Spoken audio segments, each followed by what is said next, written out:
नमस्कार, सगरमाथा टेलिभिजनको प्रस्तुति एसटिभी च्याटमा यहाँलाई स्वागत छ। म सुनिल दाहाल। राष्ट्रिय स्वतन्त्र पार्टी संसद र सरकारको सबैभन्दा ठूलो दल राष्ट्रिय स्वतन्त्र पार्टीको महाधिवेशन पहिलो महाधिवेशन आज चितवनमा प्रारम्भ हुँदैछ। प्रमुख राजनीतिक दलका शीर्ष नेताहरू महाधिवेशन नजाने लगभग निश्चित जस्तै छ। उद्घाटन सत्रमा ठूला पुराना राजनीतिक दलका नेताहरू किन राष्ट्रिय स्वतन्त्र पार्टीको महाधिवेशनमा त्यो पनि पहिलो महाधिवेशनमा सहभागिता जनाउन चाहेनन्, यो पनि एक किसिमको विश्लेषण र टीका टिप्पणीको विषय बनेको छ। त्यो सँगै सरकारमा रहेको राष्ट्रिय स्वतन्त्र पार्टीका वरिष्ठ नेता बालन शाहले पनि महाधिवेशन उद्घाटन गर्ने तय भएको छ। संसदमा आउन नचाहने तर महाधिवेशनमा जान चाहने इच्छा व्यक्त गरेका छन् प्रधानमन्त्री बालन शाहले। पछिल्लो समय प्रधानमन्त्री बालन शाहको एक्सन संसद, सरकार, सडक र पुराना राजनीतिक दलहरूको आफ्नै खालको रक्षात्मक अवस्था र आफ्नै खालको पेचिलो राजनीतिले मुलुकको राजनीतिक भविष्य के होला भन्ने खालका विभिन्न कोणबाट विश्लेषण र टीका टिप्पणीहरू भइरहेका छन्। एमाले, कांग्रेस र नेपाली कम्युनिस्ट पार्टी सबैतिर अन्तर पार्टी राजनीतिक किचलो पेचिलो पनि बन्दै गएको छ। यिनीहरूले व्यवस्थापन कसरी गर्लान् र भू राजनीतिक सङ्कट पनि त्यस्तै खालको विश्लेषण भइरहेको छ। आज हामी यिनै समसामयिक विषयवस्तुमा बढी केन्द्रित रहेर छलफल गर्दैछौँ। आजको यो छलफलमा मसँग सहभागी हुनुहुन्छ राजनीतिक विश्लेषक पुरञ्जन आचार्य। यहाँलाई स्वागत छ। धन्यवाद। आराम हुन्छ? ठिक छ। झन्डै 4 वर्ष अगाडि राष्ट्रिय स्वतन्त्र पार्टीका सभापति रवि लामिछानेले एउटा पत्रकार सम्मेलनमा भनेका थिए, एउटा संसदीय निर्वाचन क्षेत्रबाट म एकजनालाई रोक्छु, तपाईहरु सबै आउनुस्, सबैलाई रोक्नुपर्छ भन्दाखेरि ठ्याक्कै 4 वर्षको हाराहारीमा उनले 182 जना रोके प्रत्यक्षमा। उनको पहिलो अधिवेशन महाधिवेशन चितवनमा हुँदैछ। तपाईले यसलाई कुन रूपमा लिनुभएको छ? तपाईँ लामो राजनीतिक मान्छे, यो चमत्कारी राजनीतिको यो पछिल्लो जुन खालको एउटा पृष्ठभूमि बनेको छ, यसलाई तपाईले कुन रूपमा टिप्पणी गर्नुहुन्छ? अनि यो अब एकदम संक्षिप्तमा भन्दाखेरि यो एउटा चमत्कारिक परिणाम नेपालले देख्यो राष्ट्रिय स्वतन्त्र पार्टीको नाममा। र इन ग्रसमा भन्नु पर्दाखेरि चाहिँ मूलधारका राजनीतिक पार्टीहरूको ग्रस चाहिँ फेलियरको परिणाम चाहिँ राष्ट्रिय स्वतन्त्र पार्टीको उदय 4 वर्षमा यो ढङ्गले भयो। ग्रसमा को फेल भयो भन्दा नेपाली कांग्रेस, नेकपा एमाले र माओवादी, यो तीनटाको ग्रस फेलियर। यो कम्प्लिट फेल हो यो हैन? अब भन्नुस् न तपाईलाई, अब कांग्रेसको 37-38 लाख कति लाख 40 लाखसम्म भोट ल्याएको पार्टी हैन, अझ अब अलि 17 लाखमा आएर सिमटेको छ। अब पार्लियामेन्टमा पनि अब यत्रो सानो चाहिँ इतिहासमा यत्रो खुम्चिएको त सायद उही प्रतिबन्धित कालमा लिएको 43 सालको चुनावमा थियो कि थिएन त्यो पनि थाहा छैन हैन। त्यतिखेर पनि काठमाडौँको मेयर त जितेकै हो हैन, हरिबोल भट्टराईले। मतलब निश्चित रूपमा कांग्रेस चाहिँ यस बीचमा चाहिँ धेरै तल, कांग्रेस मात्रै होइन, कांग्रेस, एमाले, माओवादी तीनटै तल गएर त भोटर त त्यही रहेछन् नि। युवाहरू जोडिए केही 2-4 लाख होला हैन, 2-4-5 लाख जोडिए। त राष्ट्रिय स्वतन्त्र पार्टीको अब हेर्नुस् त पहिलो अधिवेशन हुँदैछ हैन, पहिलो अधिवेशन। कांग्रेसको ले पहिलो निर्वाचनमा भाग लिँदाखेरि 15 सालमा कतिवटा अधिवेशन भइसकेको थियो हैन, विशेष अधिवेशन पनि भइसकेको थियो। वीरगञ्ज अधिवेशन भएर चाहिँ एमाले र कांग्रेस र माओवादीको फेलियरलाई गरिन्छ, त्यो आफ्नो ठाउँमा छँदैछ। अर्को कन्स्पिरेसी थ्योरीलाई गरिन्छ। विभिन्न चाहिँ देशहरूले चाहिँ राष्ट्रिय स्वतन्त्र पार्टीलाई यहाँ चाहिँ पुगायो, अझ त्यसमा चाहिँ इन्टरनली पनि सेक्युरिटीहरूले पनि त्यसलाई बोके भनेर भनिन्छ। अब अनि तेस्रो कुरा के छ भनेर चाहिँ भन्दाखेरि चाहिँ यो चाहिँ गभर्नेन्सको सिस्टमको कारण, गभर्नेन्समा सुधार ल्याउने एजेन्डाबाट गभर्नेन्समा सुधार ल्याउने सबैले भनिरहेकै हुन्छ नि, तर सबै यो स्वतन्त्र पार्टी बन्दैनन् नि हैन। अब मेरो विचारमा न यो कन्स्पिरेसी थ्योरीबाट यसलाई चाहिँ इस्टाब्लिस गर्न सकिन्छ, यसको यो चमत्कारलाई न के छ भनेर भन्दाखेरि चाहिँ ग्रसमा यी सबै फेलियर भएको कारणले मात्र त्यो पनि हो एउटा, त्यति मात्रै पनि होइन। यसको वास्तवमा चाहिँ सामाजिक आर्थिक जुन चाहिँ नेपालको परिवर्तन भएको छ नि त्यस ढङ्गबाट यस्तो कोणबाट चाहिँ यसलाई चाहिँ व्याख्या गर्ने प्रयत्न गरिएन। अहिलेको युवाहरूले के चाहन्छन् हैन, अहिलेको युवाहरूलाई किन कांग्रेस एमाले माओवादी पार्टीमा उनीहरूले आफ्नो भविष्य देखेनन्, अहिलेको चाहिँ युवाहरू चाहिँ केसँग जोडिएका छन्, अहिलेको युवाहरूले कुन लेभलको इन्टरनेसनल एक्सपोजर पाएका छन् हैन, अहिलेको सोसियल मिडियाहरूले आइटीहरूले के भूमिका खेल्न सकिरहेको छ समाजमा र त्योभन्दा पनि सबैभन्दा ठुलो कुरा आज हाम्रो हिजोको जुन सामन्ती ढाँचाको समाज थियो त्यो समाज कस्तो थियो भने गाउँघर यही पनि त्यो एउटा ठालु हुन्छ, उसको आसपासमा 100, 200, 1000, 2000 भोट हुन्छ हैन, अनि त्यसले चाहिँ के छ भने कांग्रेसलाई भोट हाल्न लगाउँछ या त्यसले या एउटा शिक्षक हुन्छ। अब एमालेको बारेमा भन्नुपर्दा त्यो शिक्षकले 2-4 जना शिक्षक मिलेर समाजमा चाहिँ प्रभाव पार्छन् र त्यो समाजभित्र भएको राजनीतिलाई कब्जा गरेका थिए हिजो। कांग्रेसले त्योभन्दा टप लेभलमा जग्गा जमिनको आधारमा बनेको समाजलाई चाहिँ कब्जा गरेर त्यही किसिमले त्यहाँको भोटरहरूलाई चाहिँ प्रभावित गर्थ्यो र कहीँ न कहीँ के थियो भन्दाखेरि चाहिँ त्याग र इतिहास र सङ्घर्षको कथाहरू देशभरि दौडाउन सक्थ्यो। त्यो राजनीतिलाई चाहिँ केले चिर्दियो भनेर भन्दाखेरि चाहिँ आज गाउँ गाउँमा हेर्नुहोस् चाहिँ तपाईँ कुनै पनि जिल्लामा जानुहोस् सबभन्दा धेरै मान्छेको घरमा बल्ने चुलोमा रेमिटेन्सले काम गरेको छ। पक्कै पनि रेमिटेन्सले यथार्थ हो यो हैन। तपाईँ मुसहर कम्युनिटीमा जानुहोस्, म खालि तलैबाट भन्दैछु, म त्यही कम्युनिटीलाई दिनरात देखेर हुर्केको मान्छे हो। मुसहर, सतार, बातर, राजवंशी, झाँगड, थारू यी सबैको के छ भनेर भन्दाखेरि चाहिँ अब अलिकति माथि जानुभयो भने राई, लिम्बू, गुरुङ, मगर, शेर्पा, जनजा यी सबैको अब हुँदा बाहुन, क्षेत्री सबैको इकोनोमी सबैको भान्सामा के छ भनेर भन्दाखेरि चाहिँ अलिकति चाहिँ आफूलाई चाहिँ अलि मध्यमवर्गीय भन्ने या उच्च वर्ग भन्नेहरूलाई अमेरिकाबाट भए पनि रेमिटेन्स आइरहेको छ। त्यो देखिन्छ पनि कहाँबाट कति रेमिटेन्स आउँछ भनेर। कसैलाई अस्ट्रेलियाबाट आइरहेको होला, कोही अस्ट्रेलिया गइरहेका होलान् हैन। सुत्केरी नै स्याहार्न भए पनि अस्ट्रेलिया जाने आउने पनि बढेकै छ, अमेरिका जाने आउने पनि बढेकै छ। त समाजमा हिजोको जुन आर्थिक निर्भरता थियो, सब्सिस्टेन्स वेजमा काम गरेर एक्सप्लोइटेसनको एउटा समाज हाम्रो चाहिँ यो सामाजिक चरित्र थियो, त्यसमा चाहिँ आज उनीहरू आफूलाई सेल गर्नको लागि फ्री भएका छन्, स्वतन्त्र इकोनोमिकली लिबर्टेड कुनै कुराले गरेको छ भने अहिलेको युवाहरूलाई त्यो चाहिँ के छ भन्दाखेरि चाहिँ रेमिटेन्सले र पासपोर्टले गरेको छ। ठिक माइक्रो लेभलमा सबैजना यसमा रुचाएका छन्। मेरो घरबाट केटाकेटीहरू बाहिर गएको छन् भने म खुसी भइरहेको छु हैन। तर नेसनल लेभलमा पोलिटिक्स गर्नेहरूले अब युवालाई यी रोजगारी दिन्छु भनेर भन्छ। म्याक्रो लेभलमा नीतिगत राष्ट्रको चाहिँ शासक र प्रशासकहरू चाहिँ के भन्छन् भन्दाखेरि चाहिँ युवाहरूलाई यो देशमा नराख्ने यो देश बन्दैन भन्छन्। तर त्यही भन्नेका नीति निर्माता शासक र प्रशासकहरू के गरिरहेका हुन्छन् भनेर भन्दाखेरि चाहिँ आफ्नो छोरा छोरीहरू कतिखेर विदेश जान्छन् र त्यहाँ चाहिँ डलर कमाउलान् र हाफ प्यान्ट लाएर घुम्न पाउलान् भनेर चाहिँ रमाइरहेका हुन्छन्। हेर्नुहोस् हामीले जुन ढङ्गको समाज निर्माण गरेका छौँ अब यथार्थ हो हैन, त्यही नै हो।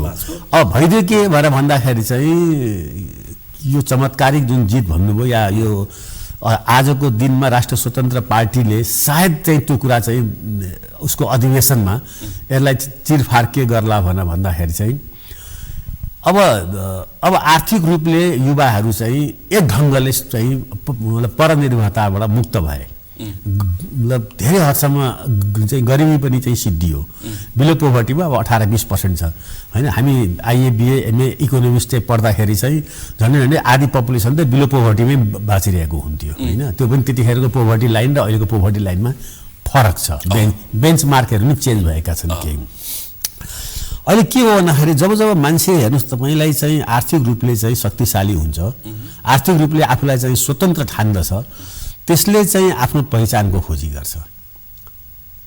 त्यो पहिचान भनेको चाहिँ त्यो पहिचानको खोजी गर्दाखेरि सबभन्दा ठुलो पहिचान दिने भनेको चाहिँ राजनीतिले हो। राजनीतिक चाहिँ शक्ति कसरी लिने त भन्दा युवाहरूले यसपालि चाहिँ अब अहिले जो 2 जना संयुक्त रूपमा चाहिँ राष्ट्र स्वतन्त्र पार्टीको चाहिँ उद्घाटन गर्दै आज गइरहेका छन्। रवि लामिछाने चाहिँ रेमिटेन्समा जोडिए टेलिभिजनको माध्यमबाट। हेर्नुहोस् है त, रवि लामिछाने टेलिभिजनको माध्यमबाट सञ्चारकर्मीको नाताबाट त्यो सम्बन्धबाट रेमिटेन्समा जोडिए। बालेन शाह रेमिटेन्समा कसरी जोडिए भन्दाखेरि त्यो रेमिटेन्स कमाइरहेको चाहिँ युवा जमातलाई उनले चाहिँ सुमसुमाए, तिनीहरूको समस्यालाई चाहिँ उजागर गरे, त्यसलाई स्टेटसँग कनेक्ट गरे र उनी चाहिँ एउटा एङ्करबाट आज एउटा नेता भए। अब बालेन शाहको चाहिँ दुईटा कुरा छ। बालेन शाह गीत सङ्गीतको माध्यमबाट युवाहरूसँग जोडिसकेको व्यक्तित्व रहेछन्। म जस्तो चाहिँ त्यो मान्छे मेरो उमेर समूहकोलाई त्यो गीत सङ्गीतले आकर्षित पनि गर्दैन थियो, मैले कहिले सुनेको पनि थिइनँ, पत्तै थिएन। तर मेरो घरमा भएको मेरो दुईटा छोरीहरू चाहिँ बालेन शाहसँग जोडिसकेका रहेछन्। त्यो पुस्ता चाहिँ जोडिसकेका रहेछन् होइन। अब मैले उनीहरूलाई कन्ट्रोल गर्न सक्ने स्थिति थिएन। मेरो जुन ब्याकग्राउन्ड थियो त्यसमा बस भन्ने र यो नेपालमा यो कुरो यसपालि सबभन्दा धेरै पीडा कसैले भोगेको छ भने आफ्नो सन्तानबाट राजनीतिक रूपले त्यसका बाबुआमाले भोगेका छन् होइन। किनभने उसको सन्तानको जजमेन्ट गर्ने क्षमता बढो भनेर खुसी कम, दुःख धेरै मनाउने मेरो पुस्ता हो। उसको सन्तानको अब त्यसले गर्दा के भयो भने एउटा एङ्कर जो टेलिभिजनको माध्यमबाट रेमिटेन्समा जाने र आउनेहरूलाई त्रिभुवन एयरपोर्टदेखि लिएर कतार र मलेसिया मध्यपूर्वमा हुनेहरूसँग पनि चाहिँ आफ्नो बोलीले सरकारसँग जोड्ने प्रयत्न गरिरहेको थियो रवि लामिछानेले। बालेन शाहले के गरे भन्दाखेरि चाहिँ त्यही बेलामा काठमाडौँको मेयर चाहिँ हुने क्रममा त उनी काठमाडौँको मेयर भए। काठमाडौँको मेयर भइसकेपछि चाहिँ अर्कोतिर के एउटा नारा चाहिँ सजिलो भयो, गभर्नेन्स। काठमाडौँ सफा भयो, काठमाडौँ राम्रो भयो, यो देशी विदेशीहरूले यसको राम्रो पब्लिसिटी गरिदिए होइन। र केही हदसम्म तपाईँ हामीले पनि यसो चाहिँ नदी तीरमा हिँड्दा ओर्दा काठमाडौँका फुटपाथहरूमा चाहिँ हिँड्दा ओर्दा काठमाडौँ पहिलाभन्दा अब 10औं दिन फोहोर नउठ्ने काठमाडौँ होइन, परिवर्तनको सके देखियो। अब त्यो कति वडा अध्यक्षहरूले गरे, कति चाहिँ मेयरको चाहिँ नीतिगत निर्णयले भयो या कति मेयरले ड्राइभर, तर क्रेडिट चाहिँ के छ भने मेयरलाई जान्छ। त्यो स्वाभाविक भयो। अब एउटा ऱ्यापर एउटा एङ्कर, ऱ्यापरले गभर्नेन्स र डेलिभरी गरेर देखाएको छ, एउटै हो नि। ऊ त देशभरि चाहिँ 332 ठाउँमा हो कि 322 ठाउँमा हो स्थानीय निकायमा जितेको त कङ्ग्रेसले छ नि सबभन्दा लार्जेस्ट गरेको होइन। त्यहाँ चाहिँ आज यतिखेर होला मलाई थाहा छैन, तर देखाउने लायक चाहिँ के कोही पनि थिएन नि त। यो कुरो तपाईँलाई तीनजनाको चर्चा भयो, तिनैजना के छ मेनस्ट्रिम पार्टीभन्दा बाहिरको भए, बालेन शाह, अर्क साम्पाङ र गोपी हमाल। त्यही त तिनैजना कङ्ग्रेस होइनन्, एमाले होइनन्, माओवादी होइनन्, तिनैजना स्वतन्त्र भए। त जसरी चाहिँ स्वतन्त्र भएर युवाहरूले आफ्नो पोलिटिकल आइडेन्टिटी स्पेसहरू खोजेर एउटा नयाँ राजनीतिक पार्टीसँग जोडिए त्यो चुनावमा होइन, त्यसै गरी यिनीहरू स्वतन्त्र भएर चुनावमा उठ्दाखेरि या जित्दाखेरि यिनीहरू मात्रै किन यत्रो चर्चा र सफल भए भन्दाखेरि चाहिँ यिनीहरूसँग पार्टीको लगेज ब्यागेज र पार्टीको हिजोको फेलियर, करप्सन, लिडरसिपहरूको दबाब, स्थानीय कार्यकर्ताहरूको दबाब कम भयो होला। एउटा कारण मध्येको मुख्य कारण यिनीहरूको सफलताको कारण यिनीहरूको जस्तो तपाईँले काठमाडौँको मेयर केही गरे त्यतिखेर प्रकाशमान सिंहको श्रीमती उठ्नुभएको थियो होइन। अब उहाँलाई त 5 पार्टीको सहयोग थियो नि, 5वटा दलले सहयोग गर्दाखेरि हारेको हो नि उहाँ त होइन। उहाँ जित्नुभएको भए उहाँ जतिसुकै राम्रो काम गर्न चाहे भने उहाँलाई पार्टीले सेन्सर गर्थ्यो, पार्टीले दबाब दिन्थ्यो, होइन परिवारले दबाब दिन्थ्यो र त्यो चाहिँ के छ भने स्वतन्त्र रूपमा उहाँले आफ्नो क्षमता देखाउन सक्नुहुन्थेन। आजको अहिलेको समस्या के छ भने मेन स्ट्रिम पार्टीमा यो काङ्ग्रेस एमाले माओवादीमा हिजोको चाहिँ राम्रो इतिहासलाई हेरेर मात्रै होइन कि हिजोको खराब इतिहासलाई पनि बोकेर अगाडि बढ्नु परेको छ। हिजोको राम्रो इतिहास र होइन खराब इतिहासलाई पनि बोकेर अगाडि बढ्नु पर्ने बाध्य छ। अब हिजोको राम्रो इतिहास त मिटिसक्यो, मृत्यु क्रममा छ नि त होइन। राम्रो कुराहरू डेमोक्रेसीको लागि 10 वर्ष जेल बसे, त्याग गरे, शहीद भए, यो झन्डा यो लेभलको हो, यो चाहिँ के अरे चाहिँ रुख र चाहिँ सूर्य चुना चिन्हलेको चाहिँ इतिहास हो छ। यो सबै कुरा अहिलेको चाहिँ नयाँ मतदाताहरूलाई इतिहास हुँदैछ यसलाई चाहिँ तिमीहरू चाहिँ आर्काइभ्समा राख हामी पढौँला भन्ने लेभलमा पुगिरहेको छ। एक त ग्लोबल्ली डिसअर्डर भइरहेको बेलामा नेपाली समाज पनि चाहिँ नयाँ एउटा चाहिँ मोडमा पुगेको हो यो चुनावमा, नयाँ मोडमा। यसको पछाडि सबैभन्दा पावरफुल मैले देखेको चाहिँ यो एक्सपोजर र रेमिटेन्स नै छ। म अहिले पनि भन्छु एक्सपोजर र रेमिटेन्स। एक्सपोजर हेर्नुहोस् एकदमै ठुलो यो कस्तो छ देखिन्छ भने म आफू पनि चाहिँ अहिलेसम्म 36 सालदेखिको जन्म सङ्ग्रहदेखिको काङ्ग्रेसको प्रचारक भएर अब जति जे सकियो त्यति चाहिँ गरिएको हो होइन। गर्दैछु यो चुनावमा पनि चाहिँ अब गरियो जति सकियो। तर मैले भोटरको चाहिँ यो भोटरको चाहिँ जुन बिहेभियरहरू सिफ्ट चाहिँ भइरहेको छ नि, उनीहरू भन्छन् नि उनीहरू जुन ढङ्गको स्वतन्त्रता चाहिँ राजनीतिकले दिन सकेन, राजनीति भनौँ न यहाँ स्वतन्त्र भयौँ हामी सार्वभौम भन्छन् नि, न स्वतन्त्र थिए न सार्वभौम थिए। त्यो मलेसिया र मध्यपूर्व अस्ट्रेलिया र चाहिँ के छ भन्दाखेरि चाहिँ अमेरिकाले दियो। त्यहाँ जब उनीहरू इकोनोमीले आफू सक्षम भए अनि आफ्नो बारेमा निर्णय गर्न सक्नु पनि सक्षम भए। त त्यो सक्षमताको बिचमा के हो भने देखेको त कतारको चाहिँ मरुभूमि, दुबईको मरुभूमि विकसित भएको देखेको छ हैन। त्यो त एक्सपोजरबाट पाएको छ। अब त्यतातिर चाहिँ के छ भन्दाखेरि चाहिँ साउथ कोरियाको चमत्कार देखेका छन् नेताहरूले, हिजो सिङ्गापुर बनाइदिने कुरा गरेका छन् हैन। अनेक किसिमको आश्वासनहरू पनि सुन्दै हुर्के र त्यो आश्वासनहरू उनीहरूले सुनेनन् मात्रै, आफ्नो घरमा आफ्नो बाउ आमा काका काकी आफूभन्दा इल्डर जेनेरेसनबाट त्यो कथा सुन्दा सुन्दा तिनीहरूको कान पाकेछ, कान पाकेछ। अब भयो के भन्दा तिनीहरूले अनि एउटा स्टेजमा पुगेपछि कङ्ग्रेसका नियत ठिक भएका 50% मान्छेहरूले काङ्ग्रेसलाई गाली गरेर बस्न थाले। किनभने 50% नियत ठिक भएका अब यी चैते काङ्ग्रेस, आयातित काङ्ग्रेस, अवसरै काङ्ग्रेस, यी यस्ता पञ्चायत काङ्ग्रेस, यी चाहिँ काङ्ग्रेसका भ्यालु र प्रिन्सिपलसँग नजोडिएकाहरू काङ्ग्रेसमा अवसरको खोजीमा आएका इलिट हुन् कि या सो कल्ड काङ्ग्रेसका एक्टिभिस्ट हुन् कि अहिलेका एक्टिभिस्टहरू, यिनीहरूले के गरे भन्दाखेरि चाहिँ काङ्ग्रेसलाई हाइज्याक गरे। जस्तो बिपी कोइरालाले भन्नुभएको छ नि काङ्ग्रेसलाई सुकिला मुकिलाहरूले हाइज्याक गर्छन् भनेर। सुकिला मुकिला फाटेका नयाँ सबैले हाइज्याक गरे काङ्ग्रेसलाई।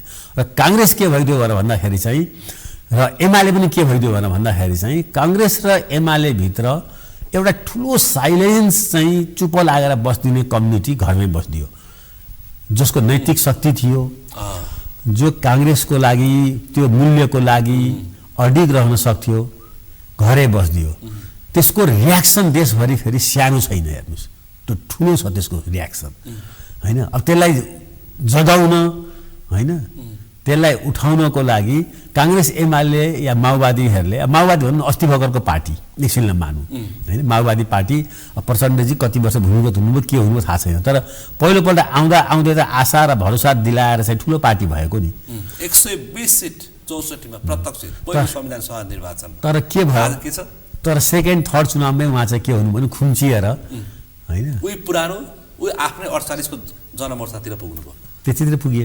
त्यो किन भन्दाखेरि चाहिँ यिनीहरूको धेरै चाँडै धेरै किसिमले काठमाडौँकरण भयो। मैले काठमाडौँकरण भन्नेको कारण के हो भने राजधानीको मोज मजामा सुख सयलमा सत्ताको चाहिँ रजाइमा यिनीहरूको चाहिँ के छ भने वासस्थानमा। तपाईँ हेर्नुहोस् न यिनीहरूको ट्रान्सफर्मेसन कति क्विकली भएको छ। माओवादीको कङ्ग्रेस एमालेलाई हुनको लागि चाहिँ त्यो 20-30 वर्ष लाग्यो, 20 वर्ष त कम्तीमा पनि लाग्यो। माओवादीको त 5 वर्ष पनि लागेन। हेर्नुहोस् माओवादी त्यति चाँडै चाहिँ त्यसको चाहिँ त्यो एउटा रूपान्तरण होइन, त्यो भद्दा वैभवशाली रूपान्तरण चाहिँ माओवादीमा देखिन्छ। त्यसैले त्यसका चाहिँ जुन लडाकु थिए, त्यसका जुन शहीदहरू थिए, त्यसका जुन कार्यकर्ताहरू थिए, तिनीहरूले नै माओवादीसँग बदला लिदिए। अस्तिको फागुन 21 निर्वाचनमै लगभग 1 दर्जन त छातीमा खुट्टामा गोली बोकेकाहरू रवि लामिछानेको घन्टी चुनाव चिन्हबाट चुनाव प्रतिस्पर्धी बनेर चुनाव जितेर आए। अहिले तिनीहरू पहिलो महाधिवेशनमा सहभागी हुँदैछन्। एक्ज्याक्टली। त्यसमा अब मैले प्रचण्डको लागि छातीमा गोली छर्रा बोकेकाहरू अहिले रवि लामिछानेको लागि छाती थाप्न तयार भएका छन्। अब नेताहरूले के गर्दै खालि ती चाहिँ निष्ठावान कार्यकर्ताहरूलाई, यो काङ्ग्रेस एमाले माओवादी तिनटैमा लागु हुन्छ, निष्ठावान कार्यकर्ताहरूलाई जिस्काएनन् मात्रै, तिनीहरूले इरिटेट गराए तिनीहरूलाई चाहिँ के छ भन्दा आफ्नो विरुद्धमा चाहिँ उभ्याइदिए अनि उनीहरूले प्रतिशोध साधे एकदमै। हेर्नुहोस् तपाईँलाई चाहिँ यो एउटा राम्रो चाहिँ इक्जाम्पल छ। रुजवेल्ट चौथो पटक प्राइम मिनिस्टर भइसकेपछि त्यो राष्ट्रपति भएपछि तर उनी एक्सिडेन्टली तुरुन्तै मरे। त्यो पार्टीमा उनको पार्टीमा चाहिँ धेरै ठुलो डिबेट भयो कि चाहिँ अरू किन चाहिँ त्यो पार्टीमा लाग्ने भनेर होइन। एउटै मान्छे 4 पल्ट हुन्छ भनेर मान्छेहरूलाई यो थाहा छैन कि चाहिँ अमेरिकाको संविधानमा 2 पल्टभन्दा 3 पल्ट राष्ट्रपतिमा नउठ्ने कुरा सुरुमा थिएन। रुजवेल्टले जो चौथो पल्ट एटेम्प गरे उठे तर उठेको 1 वर्षमै उनको चाहिँ देहावसान भयो। त्यस कुरा पछि मात्रै त्यहाँको संविधानमा चेन्ज गरेर यो 2 पटक भन्दा 3 पटक राष्ट्रपतिमा उठ्न नपाउने व्यवस्था भयो। मैले भन्न खोजेको कुरा के हो भने राजनीतिमा लाग्ने मान्छे हरेक मान्छेहरूलाई अवसरको तलास हुन्छ। जब चाहिँ मूल्यको या सङ्घर्षको दिन सिद्धिन्छ र चाहिँ नर्मल डेज आउँछ त्यसलाई अवसरको तलास हुन्छ। नेपाली काङ्ग्रेसमा खास गरी सबभन्दा धेरै चाहिँ अवसर चाहिँ सीमित मानिसहरूको बिचमै गएर फसिगयो। सीमित मान्छेहरू अब तब त्यहाँ चाहिँ ती बस्नेहरूले पनि अवसर चाहिँ पाइरहेका छैनन् भने त्यसपछि आउने युवाहरूले त कांग्रेस र एमालेमा चाहिँ अवसर चाहिँ सीमित चाहिँ मान्छेहरूमा गएर बसिदियो। सीमित मान्छेको लागि असीमित अवसरहरू आएको छ पटक पटक। अनि त्यसले के गर्दै भन्दा असीमित मान्छेहरू बाहिर भए अनि त्यसपछि अब नयाँ पुस्ताले त त्यहाँ इन्ट्री गर्ने चान्सै भएन। त्यसपछि यो राष्ट्रिय स्वतन्त्र पार्टीको पहिलो चितवन महाधिवेशनले तपाईको विचारमा नीति विधि र विचारमा के सन्देश देला? होइन अब नीति उनीहरूले प्रश्नै पारेका छन् मेनिफेस्टोमा। मुख्य कुरा हेर्नुहोस् नेपालमा डेमोक्रेसी कमजोर भएको चाहिँ पार्टीभित्रको द्वन्द्वले हो र अवसरको समान वितरण या अवसरको अत्यन्तै असमान वितरणले पनि हो। मलाई के लाग्छ भन्दाखेरि चाहिँ लिडरसिप बिल्डिङ चाहिँ तलबाट कसरी गर्ने पार्टीभित्र तलबाट। जस्तो एउटै मान्छेले अब 4 पल्ट एकै ठाउँमा उम्मेदवार भइरहन पायो भने होइन हारेको छ फेरि पनि पाएको छ होइन जित्ता पाउनु ल ठिकै छ हारेको छ। त्यस्तै समानुपातिकमा पनि एउटै मान्छेले 4 पल्ट 5 पल्ट पायो भने त्यो पार्टी चाहिँ पतन हुने निश्चित छ। नेपालमा त्यो रोग रासोपामा देखिन्छ कि देखिँदैन? त्यो रोगको ट्र्यापबाट रासोपा निस्किन सक्यो। जस्तो भनिदिनु पर्छ कता कता नेपाली काङ्ग्रेसको अहिलेका युवा उपसभापति विश्वप्रकाश शर्माले संसदमा 3 पल्ट कि कति पल्ट भन्दा धेरै उठ्न नपाइने भनेर भने 3 पल्ट होइन। प्रधानमन्त्री 2 पटक यस्तै के चाहिँ उनले चाहिँ ल्याएका थिए। अब त्यो कति कार्यान्वयन गर्न सक्दैनन् काङ्ग्रेसभित्र त्यो उनको ठाउँमा छ। तर अवसरको चाहिँ असमान वितरण र चाहिँ भयो भने राष्ट्र स्वतन्त्र पार्टी त्यही ट्र्यापमा पर्छ जुन ट्र्यापमा चाहिँ कांग्रेस एमाले माओवादी छन्। यसमा रवि बारेन कति सचेत हुन्छन् जस्तो तपाईलाई लाग्छ? हेर्नुहोस् मैले राष्ट्र स्वतन्त्र पार्टीको र्याङ्क एन्ड फाइलको लिडरसिप हेर्छ मेरो धेरै कुनै किसिमको व्यक्तिगत उनीहरूलाई मैले टाढेबाट चिन्ने हो होइन। विश्लेषण त गर्न सक्नुहुन्छ बाहिरबाट विश्लेषण गर्दाखेरि यताको यो अहिलेको यो चुनाव र यस सन्दर्भमा आइरहेका व्यक्तिहरूको चाहिँ लाई लिएर टेक्ने हो भने म चाहिँ सबैभन्दा म्याच्योर पोलिटिसियन यतिखेर रवि लामिछानेलाई नै देख्दछु।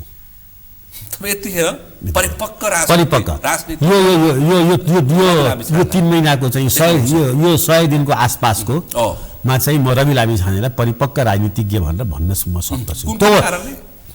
अनि उनको संसदभित्र भएको अभिव्यक्तिहरू उनले प्रेसलाई भनिरहेका कुराहरू उनले रियलाइजेसन गरेका र उनले दिएका ड्यु रेस्पेक्टहरू अरू पार्टीहरूलाई होइन र उनले गरेका चाहिँ सर्वदलीय चाहिँ बैठकहरू ती सबै कुराले के देखाउँछ भन्दाखेरि चाहिँ उनमा अहिलेको बेलामा परिपक्वता चाहिँ झल्किन्छ।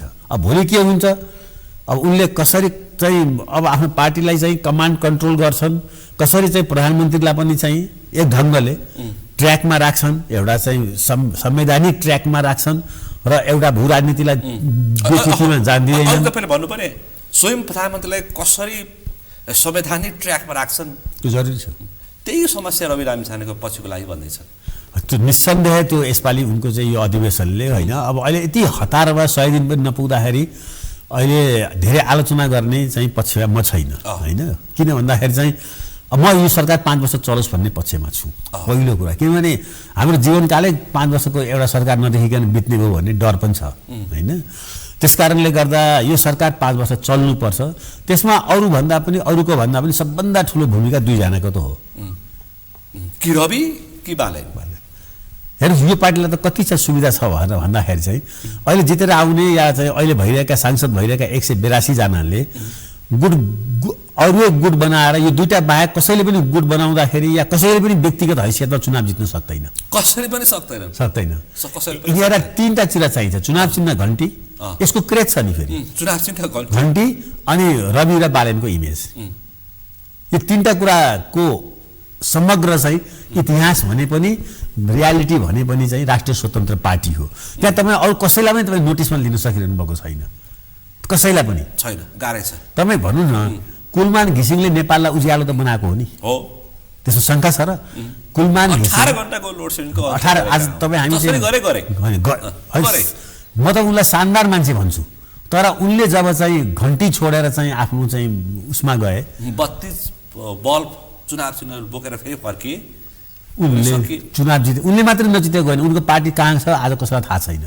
त्यसकारणले व्यक्तिको कुरा के हुन्छ भने व्यक्तिले डेलिभरी गरेको हो, डेलिभरी गर्ने मात्रै चाहिँ आधार हुँदैन चुनाव जित्ने, त्यसमा कथा कहानी पनि बुझ्न सक्नुपर्छ। उनको चाहिँ के थियो भने उनले बत्ती बाले, तर उनले चाहिँ जुन चुनाव चिन्ह लिएर जुन एक्लै हिँडेर रहर गरे, उनी घन्टीमा भएको भए आज उनी चाहिँ दोस्रो तेस्रो नेता हुन्थ्यो होला, बालेन रवि पछिको उनी नै हुन्थे ल हैन। तर घन्टीको कत्रो क्रेज रहेछ त हेर्नुहोस् त, त्यत्रो व्यक्तित्व पनि जब त्यहाँबाट चाहिँ हैन एक्लै हिँड्ने रहर गर्दाखेरि, त्यसै कारणले मैले तपाईँलाई यो भनिरहँदाखेरि बालेन आउनुभन्दा पहिले नै मेरो 1-2 जना चाहिँ राजनीतिक गुरुहरू पनि हुनुहुन्छ र म आफू पनि चाहिँ देशभरि घुमिरहन्छु। काठमाडौँको मेयर राजीनामा दिएर आउने बालेन शाह चाहिँ नआएको भए पनि मेरो आफ्नो अध्ययन अनुसन्धान रिडिङ अब्जर्भेसनको आधारमा राष्ट्रिय स्वतन्त्र पार्टी लार्जेस्ट पार्टी भइसकेको थियो। बालेन नआउँदा पनि बालेन नजोडिँदाखेरि पनि राजसभा पहिलो पार्टी बनिसकेको थियो। अब सेकेन्ड थर्ड को हुन्थ्यो त्यो म जान्दिनँ, तर घन्टी र रविको क्रेज चाहिँ पुगिसकेको थियो कञ्चनपुरदेखि लिएर झापासम्म। तर मधेसमा चाहिँ कमजोर थियो र त्यसको अब हेर्नुहोस् त्यो पक्कै कुरा हो, बालेन जोडिएको कारणले गर्दाखेरि चाहिँ यो चमत्कारिक रिजल्ट आयो होइन। तर हामीले यो भन्न ल बालेनले घन्टी नलिएको के हुन्थ्यो, बालेन र कुलमान मिलेको भएर चाहिँ उहिलेको भए के हुन्थ्यो, जित्थ्यो होला 2-4 सिट, के यो वेभ आउँथ्यो? मैले कहिले पनि देखेको थिइनँ, म पनि हिँडिरहेको छु नि नेपाल। मैले त अब धेरै कुराहरू धेरै किसिमले चाहिँ अब अनुमान गरेको हो। एउटा अनुमान गरेको मध्ये होइन, अब मिल्छ त कहिलेकाहीँ तुक्का पनि लाग्छ। एउटा अनुमान गरेको मध्ये मलाई लाग्छ मैले काङ्ग्रेसको र्याङ्क एन्ड फाइलमा बस्ने नेताहरूलाई के भनेको थियो भन्दाखेरि चाहिँ वेब घन्टीको छनै छ, त्यो वेबलाई चाहिँ कन्ट्रोल र कमान्ड गर्न चाहिँ विश्वप्रकाश र गगनले चाहिँ संयुक्त रूपमा चाहिँ प्रयत्न गर्दाखेरि काङ्ग्रेसको ड्यामेज चाहिँ कन्ट्रोल हुन्छ भनेर भन्ने चाहिँ कुराकानी मैले काङ्ग्रेसको वृत्तमा राखिदिएको थिएँ। किनभने त्यो चाहिँ विशेष महाधिवेशन अघि पछिको कुरा हो, काम लागेन होइन। अब त्यसको लागि तयारी नै पुगेन, किनभने निर्वाचनमा हेर्नुहोस् न, गगन र विश्व मात्रै चाहिँ चेन्ज भएर काङ्ग्रेस कहाँ चेन्ज भएको छ र? तल त काङ्ग्रेस चाहिँ माथि हेरेर काङ्ग्रेस बिग्रेको छैन नि, तल पनि काङ्ग्रेस बिग्रेको छ नि। माथि गरेका गल्ती हेरे तल पनि बिगार्छ, तल देखिरहेका बासी अनुहारहरूले माथि पनि बिगार्छ। हुने त त्यही हो नि, अघि हामीले कुरा गऱ्यौँ नि, एउटै मान्छेले पटक घुमफिर अवसर पाउँदाखेरि होइन, अब हिजोको समाजमा त्यो कुरा चल्थ्यो। विजय कुमार कक्षेदारहरू मैले सुन्दाखेरि चुनाव लडेका आज पनि लडिरहेछन्। सरसिंह भण्डारीहरू हिजो म स्कुल पढ्दाखेरि सुनेको, आज मैले मास्टर लेभल सक्दाखेरि पनि उनीहरू चुनावमै छन्, उनीहरू राजनीतिमै छन्। राजनीति पेसा भयो नि त, पेसा भयो राजनीतिलाई पेसा बनाए सबैले। म त विजय गथार त ल जेल नेल त्याग तपस्या गरेका उनीहरूले मात्रै होइन, सबैले। यो पेसा रविहरूले बालेनहरूले कति प्रतिशत बनाउँछन् या बनाउँदैन राजनीतिलाई पेसा? अब बनाउनु हुँदैन भन्ने र यिनीहरू नयाँ हुन् भन्ने त्यसरी यिनीहरूले सोच्न सक्दछन् होइन। अब मान्छे त्यही हो जसले अरूको गल्तीबाट शिक्षा लिन्छ। मान्छे 4 फुटेड होइन नि 2 फुटेड हो ब्रेन छ यसले स्वस्थ छ आफैले गल्ती गरेर आफैले चाहिँ शिक्षा लिने होइन नि अरूको गल्तीबाट लिने पनि त शिक्षा लिन सकिन्छ नि मलाई लाग्छ परिपक्व भएर निक्लिन्छ चितवनबाट रासोपा पार्टी अब अहिले शुभकामना दिनुपर्छ उनीहरूको यो परिपक्वता त्यहाँ झल्कियोस् त्यो परिपक्वता भनेको चाहिँ पहिलो परिपक्वता भनेको चाहिँ के हो भने हाईएस्ट लेभलको अन्डरस्ट्यान्डिङ प्रधानमन्त्री र पार्टी सभापतिमा देखिनुपर्छ अहिले कानमा फुसफुस दुईटाको बीचमा चाहिँ ठिक ढङ्गको संवाद छैन बालेन एक्लै हिँड्ने रहर गर्दैछन् सरकार सञ्चालनमा होइन सरकार सञ्चालनमा उनलाई आफूले निर्णय गर्ने अधिकार छ तर उनले पार्टीलाई पनि साथ लिएनन् भने क्र्यास ल्यान्डिङ हुन्छ जुन हिजो कङ्ग्रेसमा भयो एमालेमा भयो भयो नि त द्वितीय त अहिले मात्रै आएको होइन नि अस्ति पनि त अस्ति भर्खरै चाहिँ के छ भन्दाखेरि चाहिँ यही झन् ल्याएकै हो त्यसले गर्दाखेरि चाहिँ तर किन भन्दा उनीहरूले सँगै हिँड्न नसक्दाखेरि चाहिँ क्र्यास ल्यान्डिङ भयो र आज यो परिणाम हो बालेन्द्र रविलाई पनि त्यो लागु हुन्छ एकदमै लागु हुन्छ नि यो बुझेका छन् त्यो शिक्षा तपाईको बुझाइमा यिनीहरूले कति बुझेका छन् बालेनको थाहा छैन मलाई बालेन बाहेक चाहिँ त्यसको अरू र्याङ्क एन्ड फाइलले चाहिँ म बुझेको चाहिँ देखेँ मैले उनीहरूको अभिव्यक्तिबाट उनीहरूको जुन अभिव्यक्तिहरू सार्वजनिक रूपमा आएको छ चाहे शङ्का थियो बालेनले महाधिवेशनको उद्घाटन सत्रमा सहभागिता जनाउँछन् कि जनाउँछन् भन्ने आज बिहानसम्मै शङ्का थियो भर्खर समाचार आयो जाने रे भनेर शङ्का थियो मलाई पनि शङ्का थियो उनी पार्टी बिल्डिङबाट आएको मान्छे होइनन् पार्टी बिल्डिङबाट आएको मान्छे रवि लामिछाने नै हुन् पार्टीले उनलाई बोकेको हो स्वतन्त्र पार्टीले उनले स्वतन्त्र पार्टीलाई चाहिँ निर्माण गरेको होइन यो छ नि त बालेनको इमेज स्वतन्त्र पार्टीलाई चाहिएको हो तर पार्टी स्वयं त चाहिँ रवि लामिछानेले चाहिँ बिल्डअप गरेको हो नि होइन हिजै रवि लामिछाने भन्दै थिए पार्टी दर्ताको लागि नागरिकताको नम्बर खोज्न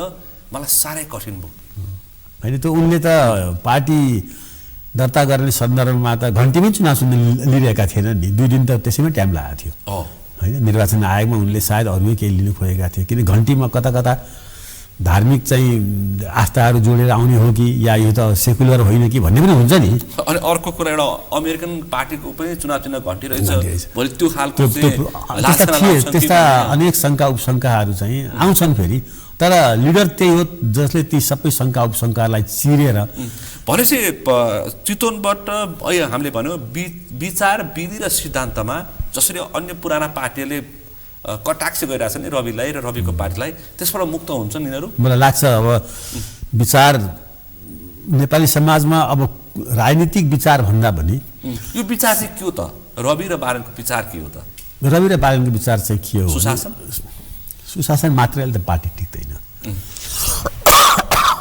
उनीहरूको विचार भनेको चाहिँ म के देख्दछु भने जसलाई मूलधारको राजनीतिक पार्टीहरूले एलिनेटेड गरे भनेको मतलब उनीहरूलाई तिरस्कृत गरे त्यो ठुलो युवा जमात जो जात पनि हेर्दैन जो पात पनि हेर्दैन जो धर्म पनि हेर्दैन हैन जो चाहिँ के छ भन्दाखेरि चाहिँ इतिहास पनि सँग पनि सरकार राख्दैन राजनीतिक पार्टीहरूको त्यो 18 वर्षदेखि 38-39 वर्षसम्मको युवाहरूलाई चाहिँ को पहिचानको पार्टी राष्ट्रिय स्वतन्त्र पार्टी हो यिनीहरूले यो बोक्दाखेरि यो उमेर समूहले यो बोकेको कारणले गर्दा कैयन यिनीहरूका पिता माता पनि यो पार्टीमा भोट हाल्न बाध्य भएका हुन् बाध्य भए र यो युवा पहिचान लिएको यो पार्टीले नेपालको ट्रान्सफर्मेसनमा विचार नै यही हो यसको विचारै के हो भन्दाखेरि चाहिँ युवा एड्रेस गर्ने यसको पहिलो विचार हुनुपर्छ बुढाहरू त अब यो देशको लागि लाइबिलिटी भयो नि हैन उनीहरूलाई वृद्ध भत्ता चाहिन्छ उनीहरूलाई नर्सिङ केयर चाहिन्छ हाउसिङ केयर चाहिन्छ हैन उनीहरूलाई चाहिँ राज्यले पनि हेर्नुपर्छ परिवारले पनि हेर्नुपर्छ राज्यले पनि हेर्दैछ राज्यले पनि वृद्ध भत्ता दिँदैछ नि त सामाजिक सुरक्षा कोष दिइरहेको छ अनि परिवारमा पनि चाहिँ के छ भने आफ्नो सन्तानले पनि हेर्दैछन् हैन दोहोरो छ नि त नेपालमा दोहोरो बेनिफिटमा अब बिस्तारै बिस्तारै नेपाल चाहिँ सरकारले जति चाहिँ यो बुढाहरूलाई केयर गर्छ त्यति यो जापानतिर जाँदैछ हैन जापान जस्तो भन्छन् नि गाई भएर जन्मिनु भारतमा रे त्यति सम्मान हुन्छ भगवानै बनाउँछन् रे अरू देशमा त हुँदैन बुढो भएर पनि बाँचिरहनु जापानमा रे 100 वर्षभन्दा माथि पनि सम्मानजनक तरिकाले त्यसलाई त्यति राज्यले केयर गर्छ त्यसकारणले चाहिँ अब हाम्रो देशमा चाहिँ के छ भन्दाखेरि चाहिँ यो एउटा हेर्नुहोस् यहाँ थुप्रै डिबेटहरू भएको देखेँ क्या मैले विकासको लागि यसको लागि। वास्तवमा विकास गर्छ कसले भन्ने कुराको डिबेटमा चाहिँ म एउटै सेन्टेन्स भन्छु, विकास चाहिँ गर्छ नागरिकले। कुन नागरिकले भन्दा युवा नागरिकले, उनीहरूको इनोभेसनले, उनीहरूको रिस्क उठाउने क्यापेसिटीले, उनीहरूको डिमान्ड गर्न सक्ने क्षमताले, उनीहरूको कन्जम्सनले, उनीहरूको हुटुटीले गर्छ। तर यहाँ के छ भने विकासका चाहिँ सिद्धान्त र पोथीहरू चाहिँ के छ भन्दाखेरि चाहिँ विदेशी कन्सल्टेन्टले डेभलप गर्ने, त्यसमा युवाहरू कहीँ हुँदैनन्। यो देशको युवाहरू त्यसमा चाहिँ रिटायर्ड ब्युरोक्रेट्सहरूले त्यसलाई नीति निर्णय भनेर चाहिँ नियम बनाइदिने। अहिले भन्नुहोस् न, अहिले चाहिँ काङ्ग्रेस र एमाले पाएको सबभन्दा धेरै दुःख हो जुन यो पीडा भोग्दैछन् नि, यो निर्वाचन परिणामको, आफ्नो सपोर्ट बेस गुमेको, आफ्नो कन्स्टिट्युन्सी गुमेको, यो के यिनीहरू यति नालायक थिए कि यसरी चाहिँ यिनीहरू यो चाहन्थे होला नि, चाहँदैन थिए नि। तर यिनीहरूले के गरे भन्दा हिजोको दिनमा जहाँ शासकको काम सिद्धिन्छ त्यहाँ प्रशासकको काम सुरु हुन्छ नि। तपाईँलाई हामीलाई अहिले सरकारसँग काम पर्यो भने हामी त प्रशासकका जान्छौँ नि। प्रशासकको बिहेभियरले चाहिँ राजनीतिक पार्टीहरू धेरै बदनाम भए। प्रशासक कहाँ हुनुहुन्छ? मिटिङमा हुनुहुन्छ। कहाँ हुनुहुन्छ? सिंहदरबार गएको छ। सारा कोठा खाली हुन्थ्यो हिजोको दिनमा। एउटा सरकारी कर्मचारीको कारणले राजनीतिक दलका नेताहरू पनि बदनाम भए। राजनीतिक दलको नेताहरूलाई त 5 वर्षपछि टेस्ट गर्नलाई त जानै पर्छ नि चुनावमा। उनीहरू त चाहन्छन् के भने ठिक बेठिक जुनसुकै ढङ्गले भए पनि जनतालाई डेलिभरी गरौँ भन्ने कुन राजनीतिक पार्टी चाहँदैन होला भन्नुहोस् त? काङ्ग्रेस चाहँदैन थियो होला? चाहन्थ्यो होला नि, किनभने पत्रै सबैका उत्कृष्ट छन्, सबै छ नि। तर इम्प्लिमेन्ट किन हुन सकेन भन्दाखेरि चाहिँ राजनीतिक मतलब जुन चाहिँ जो शासक हुन् होइन, त्यो तिनीहरूको जुन जहाँनिर काम सिद्धिन्छ नि, ल के अरे चाहिँ तपाईँलाई चाहिँ व्यवस्थापिकाले ऐन नियम कानुन बनायो या संविधानै बनायो, त्यसको कार्यान्वयन कसले गर्छ? अथोरिटी कोसँग छ? त्यसको प्रशासकसँग छ, राज्यसँग, स्थायी सरकारसँग छ। स्थायी सरकारले चाहिँ हिजो चाहिँ पिपुल फ्रेन्डली चाहिँ गभर्नेन्स चाहिँ गरिदिएको भए एमाले काङ्ग्रेस र माओवादीले यो लेभलको दुःख पाउनु पर्दैन थियो। या यो दुईटा बिचमा चाहिँ अन्तर्द्वन्द्वहरू नभएको भए बिगार्ने नेतृत्व कि स्थायी सरकार? म त नेपालको कन्टेस्टमा स्थायी सरकारै भन्छु। नेपालको कन्टेस्टमा चाहिँ अनि बिग्रिने चाहिँ राजनीतिक दलका नेताहरू। अनि त्यसको सुविधा लिने चाहिँ होइन। हेर्नुहोस् धेरै थोरै राजनीतिक पार्टीहरू जो काङ्ग्रेस एमाले माओवादीका छन्, धेरै थोरै हातै गर्न मिल्छ। ल मानौ काङ्ग्रेसमा कतिले लाभ लिए ठ्याक्कै देखिन्छ, 200-400 होलान्। एमालेमा कतिले लाभ लिए 200-400 होलान्। प्रचण्डका नजिकका पात्र को छ? त्यहाँ त 50वटा परिवार होला। यति हो। लगभग 700-800 जनाले यो मुलुकमा सबभन्दा बढी लाभ लिए। त्यति नै हो। यति हो। तर बदनाम त्यो इतिहास बोकेको त्यो सङ्घर्षको पार्टी, त्यो नेता, त्यो नेतृत्व आज हेर्नुहोस् न तपाईँ, बालेनको सरकारको सबभन्दा बढी डरमा कोही छ भने त्यो प्रशासक छन्। उनीहरूलाई थाहा छ उनीहरूलाई हिजोको दिनमा यिनीहरूले चाहिँ पार्टीहरूलाई बदनाम गराएका हुन्। हामीलाई कसैले बदनाम गराउन सक्छ भने त्यो उनीहरूको मन हो कि होइन त्यो भिन्दै कुरा होला होइन। त्यसमा राजनीतिक पार्टीका नेताहरू कति दोषी छन्, प्रशासकहरू कति दोषी छन्, आफ्नो ठाउँमा छ। तर मलाई काम पर्दाखेरि म तपाईँलाई भन्ने पनि गरेको थिएँ पहिला पनि, म नगरपालिका गएर घरको नक्सा पास गराउनु पर्यो भने मलाई खुट्टै काप्थ्यो। त्यहाँको इन्जिनियरले गर्ने व्यवहार, त्यहाँको चाहिँ ओभरसियरले गर्ने खानेपानी जोड्न जाँदा म फेरि आफ्नो काम अहिलेसम्म म सबै कामहरूमा म आफै जान्छु। त्यो अभ्यास होइन, त्यहाँ मैले चाहिँ सधैँभरि के देख्थेँ भनेर भन्दाखेरि साँच्चै मलाई त्यहाँ जानु नपरिकन जीवन बाँचेर निस्कोस् भन्ने लाग्थ्यो। अहिले पनि युवाहरूले चाहिँ धेरै ठुलो पीडा भोगे नि त्यहाँ। तपाईँ मालपोतमा भोगे, त्यो अन्तर्राष्ट्रिय विमानस्थलमा भोगे, सबैतिर, त्यो राजधानी विभागमा भोगे, त्यो यातायात व्यवस्था विभागमा भोगे, सबैतिर भोगे। सबैतिर जहाँ सरकारसँग कनेक्ट भएर सेवा लिनुपर्छ त्यहाँ यो देशको सिस्टम चाहिँ त्यो सुल्झाउने विषयमा राजनीतिक दलहरूको ध्यानै गएन। एक्ज्याक्टली त्यसमा चाहिँ के छ भन्दा यिनीहरू असक्षम हुन्। राजनीतिक दलका नेताहरू त्यति बेइमान होइनन् जति चाहिँ अहिले समाजमा यसको बारेमा व्याख्या गरिन्छ, भनिन्छ, आरोप गरिन्छ। त्यो होइन, घृणित पात्र त संसारभरिकै राजनीतिज्ञहरू। अब हामी ट्रम्पलाई पनि चाहिँ त्यसै भन्छौँ होइन, अमेरिकन राष्ट्रपति पनि चाहिँ कस्तो राष्ट्रपति भन्छौँ, अब त्यस्तै अरू देशको पनि भन्छौँ, किन नाम भनिरहनु। त्यस कारणले पोलिटिकल लिडरहरू अहिले संसारभरि चाहिँ असक्षम र बेइमान भनेर भनिरहेका छन्। प्रधानमन्त्री या भौतिक मन्त्रीले बाँधेर भए पनि काम लगाउँछु भन्न दिएको व्यक्ति राजनीतिक तहमा आलोचना भएको छ, आम नागरिकको तहमा चाहिँ ठिक रहेछ, बल्ल ठिक मान्छे मन्त्री भयो भनेर बधाई खाइरहेछ। अब त्यो व्याख्या भइरहेछ। त्यो पदमा बस्नेले भन्नुहुन्छ कि हुँदैन थाहा छैन, तर हिजोको दिनमा आम मानिसको भनाइ चाहिँ के थियो भने, आमा तपाईँ भन्नुहोस् न, मैले किन नभन्ने, एकछिनलाई मान्नुहोस् त, म यहाँबाट अहिले विराटनगर जानु परेन, हवाईजहाजको भाडा झन्डै 10,000 छ होइन। सडकको बाटो कस्तो? सडकको बाटो, कुनै पनि बाटोको सुरक्षालाई लिएर म त्राहिमाम हुन्छु होइन। 6 घन्टा 8 घन्टा पुग्नु पर्ने चाहिँ विराटनगर चाहिँ तपाईँलाई चाहिँ केही नै भने 24 घन्टा लाग्ने बेला भइसक्यो। अब पानी पऱ्यो भने कहाँ रुक्ने हो, कहाँ पहिरो जाने हो, त्यो छैन। त एउटा पनि रुट आज यो सबै कुराहरू के नेपालको इन्जिनियरिङ होल फेल भएको हो कि डोनर होल फेल भएका हुन् कि यो हो के त आखिरमा होइन। मेलम्चीलाई 30 वर्ष लाग्ने, राष्ट्रिय गौरवको आयोजनाहरू चाहिँ सिक्टा योजनालाई चाहिँ 40 वर्ष लाग्ने होइन। अहिले सबभन्दा ठुलो दृष्टान्त भनेको कमलामाई पुल, आम मान्छेलाई थाहा छ। तपाईँ सिँचाइतिर यसो आँखा घुमाउनुहोस्, सम्पूर्ण सिँचाइ आयोजनाहरूले चाहिँ त्यत्रो लगानी छ, उत्पादनमा ठुलो असर गर्न सकेनन्। तपाईँ रोडको कनेक्टिभिटी हेर्नुहोस्, बरु गाउँतिर जिल्लातिरको रोडहरूमा चाहिँ हामी दौडिन सक्छौँ। काठमाडौँ र मार्केट भनेको नेपालमा काठमाडौँ हो, जहाँ 50-60 लाख मान्छे बस्छन्। काठमाडौँ आउन र जानको लागि चाहिँ मान्छेले एकपल्ट चाहिँ घरमा पहिला चाहिँ तीर्थ गर्न निस्किँदाखेरि, चारधाम निस्किँदाखेरि आफ्नो घर गृहस्थी सबै मिलाएर हामी फर्केर आउँदैनौँ कि है, त्यतिसम्म पनि भनेर जान्थे अरे कि चारधाम जानेहरू। आज विराटनगर जानु पर्यो या चाहिँ त्यही चाहिँ अब हेर्नु न, मुलिनको बाटो पनि त्यस्तै छ, यो खुरकोटको बाटो पनि त्यस्तै छ। अब कुनै पनि ठाउँमा कहिल्यै पनि चाहिँ तपाईँ हामीले, म त अब यो 40 वर्षदेखि काठमाडौँ विराटनगर आवाजात गरेछु, ल्यान्ड रुटबाट मैले आफूलाई सुरक्षित कहिले पनि ठानिनँ, कहिले पनि ढुक्कको यात्रा गर्न सक्नु भएन।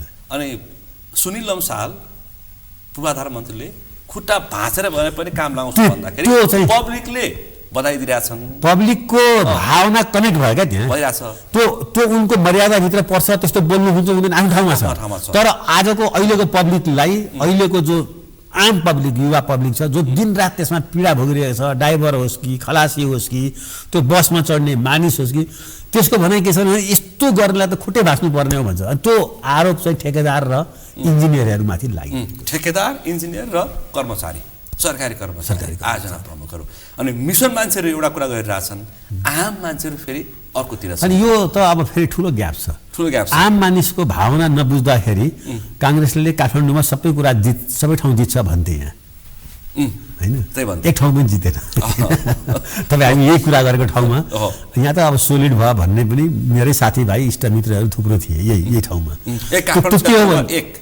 जहाँ अहिले हामी कुरा गर्दैछौँ, कुरा के हो भनेर भन्दाखेरि चाहिँ त्यो होल पार्टी डिस्कनेक्ट भएको यस्तै कुराहरू छ। मान्छेले भोगिरहेको छ क्या दुःख।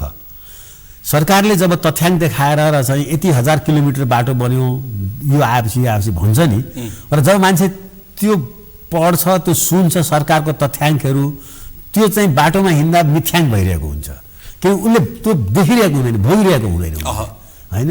कागजमा मात्रै चाहिँ कागजी कुराहरू होइन, त्यो पाइ चार्ट र चाहिँ बार चार्टमा देखाउने कुराहरूले चाहिँ मान्छेले त्यसलाई बिस्तारै झुट भन्न थाले होइन, पत्याउनै छोडिदिए। त्यसको चाहिँ त्यसै कारणले त्यो डेभलपमेन्टमा चाहिँ एउटा भनौँ मेलम्चीमा 4-5वटा चाहिँ प्रधानमन्त्री र चाहिँ राष्ट्रपतिहरूले चाहिँ उद्घाटनै गरे होला मेलम्चीको होइन।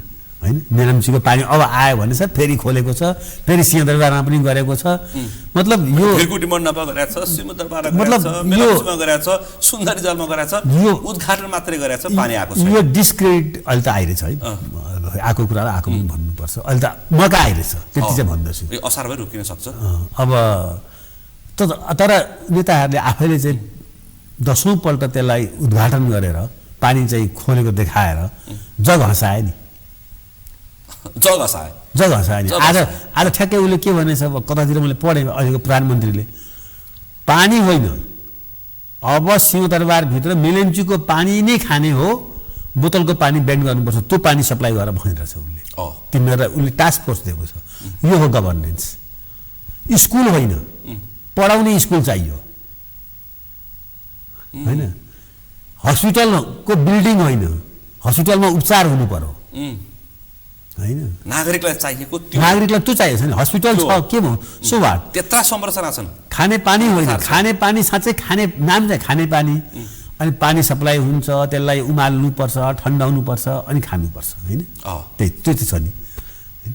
तर उसैले सप्लाई गरेको पानी खानेपानी योग्य भयो भनेदेखि यी सबै कुराबाट चाहिँ इनर्जी पनि जोगियो। कुरा उठिहाल्यो, यो झन्डै 90 दिनको हाराहारीमा बालनले एक्सन तपाईँलाई कस्तो लागिरहेछ? मलाई कैयन कुराहरू चाहिँ आम जनतासँग जोडिएको हुनाले, म पनि आम जनता भएको हुनाले, म खास जनता होइन, म आम जनता हो। आम जनताको भावना जे छ जस्तो चाहिँ अब त्यसमा चाहिँ शैली या चाहिँ शब्द या चाहिँ मर्यादा या परम्पराहरू आफ्नो ठाउँमा होलान् हैन, म त्यसमा जान्न अहिले।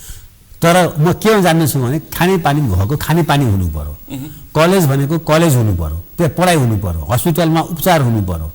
आम मान्छे त्यहाँ जान्छन् अनि उपचार गर्नको लागि एपेन्डिसाइडको अपरेसनको लागि 6 महिना कुर्नुपर्छ हैन। तर मान्छे चाहिँ सबै त्रसित छन्, भयभीत छन्, तरङ्गित छन् भन्दै हिँडेका छन् एक थरी मान्छे। होइन, जुन ढङ्गको नेपालमा शासकीय अराजकता थियो नि हिजोको दिनमा, म तपाईँलाई भनौँ आखिरमा 800,000 गाडीहरू त तान्नु पर्यो नि सरकारले। सबैले चाहिँ नपाउनु पर्नेहरूले अतिरिक्त सुविधा पाएर इन्डिभिजुअल गाडीमा कुदिरहेका थिए हिजोको दिनमा। उपसचिव हुन् कि अब सेक्सन अफिसरहरू हुन् कि सहसचिवहरू हुन् होइन। त्यसमा पनि सबभन्दा बढी अर्थ मन्त्रालयमा जो चाहिँ जसले देशको पर्स लिएको छ, त्यहाँ त हिजोको दिनमा न अर्थ सचिवहरूले ठिक गरे न अर्थमन्त्रीहरूले ठिक गरे नि। त्यहाँ त उनीहरूले आफ्नो स्टाफलाई स्पेसल चाहिँ गुण लाएका रहेछन् नि होइन। त आज बालनले चाहिँ जब चाहिँ प्रधानमन्त्रीले जब चाहिँ त्यहाँ चाहिँ जसले नपाउनु पर्ने किसिमले सुविधा पाइरहेको छ त्यो गाडीहरू खोज्दिए नि होइन। तपाईँ सिंहदरबारमा जानुहोस्, वर्षौँदेखिको थुप्रिएका गाडीहरू छन्। तपाईँ एउटा डाइरेक्टरले चढेको गाडी अर्कोले चढ्दैन नेपालमा, उनले नयाँ गाडी किन्नुपर्छ, किन्नै पर्छ। तपाईँ हाम्रो करले किन्नै पर्छ होइन।